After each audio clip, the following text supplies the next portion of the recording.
जय जगन्नाथ जय माँ माणिकेश्वरी मोर छुटिया ब्लॉग वीडियो के आपण मान के स्वागत। आजिर वीडियो हला मोटा भाई जेनटा कि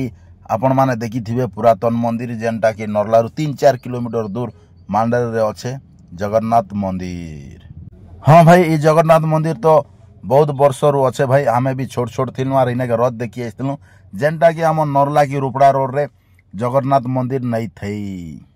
हाँ भाई आज मुकसाला मंदिर रो कुंभ भरबे सेति लगी भाई मुई पले आइसे इने के जेते बेले आइली भाई बहुत भीड़ अच्छे आर सीधा सलग भाई मुई पले गली साइड के जे गुटे जगार चार व्यवस्था थिला जेने कि समस्त के भाई फ्री रे चा मिलू थिला। हाँ भाई लेंबू पकाई कर चा बना होतिला आर जी आसले से चा भी पिउथिले आर चा भी बहुत टेस्ट थिला भाई। मुई भी चा टिके पी देली सेनो भाई चा चुई पी करी मुई जेते बेले आके बढ़ली तो लाइन लागी करी भाई कुंभ भरबार लगी ऊपर के जोथन आर देखो तले धान भी गदा ही धान सबू कुंभ रे भरा होथिला।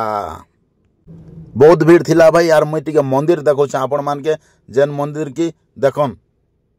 आपण मान के पूरा वीडियो देखो ई मंदिर रे कुंभ भरा होथिला आर लोग भी बहुत भीड़ थिले भाई। देखो भीड़ भी मुई देखो आर सेतके भितरे भाई केन गुटे पले आसला गाय गोरु जे नहीं कहना जेन अवस्था करी देला जे हमके जहाँ भी हो भाई भगवान रो दया का के तो माड़ा मुड़ी नहीं करी भाई ताके छेकी छुका करी आर थरे पचके फिरा हला आर ताके पचके फिरे करी खेदी दिया हला भाई भीतर कार नहीं समय ने ताके मंदिर तो बहुत बढ़िया करी बना ही भाई यार देखले तो सुंदर लागुचे आर सेनो भाई खाबार भी व्यवस्था थिला भोग तो मुई पले आसली भोग खाबार लगी तो देखो इने भोग भी बहुत बढ़िया थिला आर पानी रो सुविधा थिला तापर खाई खुआ करी भाई मुई जेते बेले आके आसली जे लेडीज मनर लगी भी स्टल गुटे बना एक्सट्रा भाई लेडीज मन के सेने दिया होतिला पानी तो पीबार लगी बहुत भल थिला। तो आज लगी वीडियो एतकी रही बाय।